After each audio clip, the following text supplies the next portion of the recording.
الصلاۃ والسلام علیکہ یا رسول اللہ صلی اللہ علیہ وآلہ وسلم۔ السلام علیکم رحمۃ اللہ وبرکاتہ۔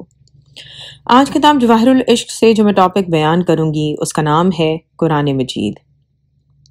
رائٹر شیراز شوکت چشتی صاحب لکھتے ہیں کہ کائنات میں سب سے زیادہ پڑھے جانے والی کتاب قرآن پاک ہے۔ زندگی کے ہر مسئلے کا حل اللہ پاک نے اس میں رکھا ہے، لیکن وہ لوگ جو شعور رکھتے ہیں اور اس پہ غور و فکر کرتے ہیں ان کے لیے سراسر ہدایت ہے۔ ہم اکثر علماء اور اساتذہ اکرام سے یہی لفظ سنتے آئے ہیں کہ قرآن مجید فرقان حمید۔ اس کا کیا مطلب ہے؟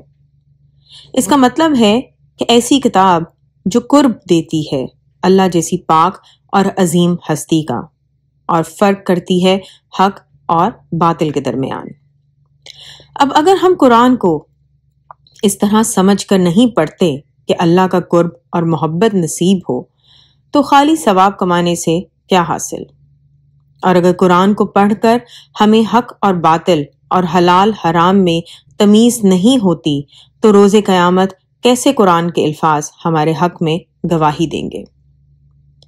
قرآن صرف پڑھنے کی کتاب نہیں بلکہ عمل کی کتاب ہے، لیکن افسوس اس بات کا ہے کہ ہم نے اسے ایصال ثواب کے لیے رکھ چھوڑا ہے۔ کون سی آیت کیا عمل کرے گی، اسے کتنی بار پڑھنا ہے، اس لیے رکھ چھوڑا ہے۔ اگر قرآن پر صحیح سے عمل کیا گیا ہو تو مرگ پر لوگوں سے کہنے کی نوبت نہیں آتی کہ اتنی بار آیت کریمہ اور اتنے سپارے پڑھ دیں ایصال ثواب کی خاطر۔ اللہ تعالیٰ نے مثالیں دے دے کر سمجھایا ہے، نشانیاں بتائی ہیں۔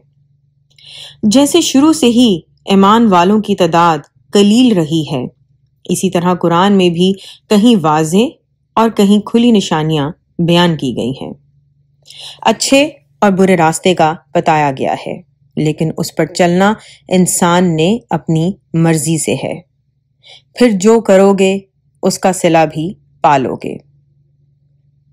رائٹر کہتے ہیں کہ میں اس قابل نہیں کہ قرآن کی 6666 آیات کی تفسیر بیان کر سکوں، لیکن میرے ایک دوست نے اپنے بابا جی سے پوچھا کہ جناب قرآن کا لب لباب کیا ہے، یعنی اس کی سمری کیا ہے، ایک لائن میں بتا دیں۔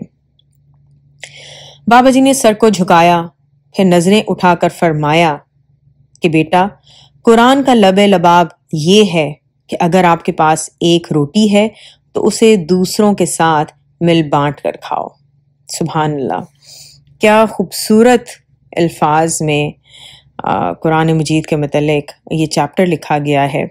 اللہ تعالیٰ ہمیں بھی اس بات کی توفیق دیں کہ ہمیں اللہ تعالیٰ جیسی پاک اور عظیم ہستی کا قرب عطا ہو۔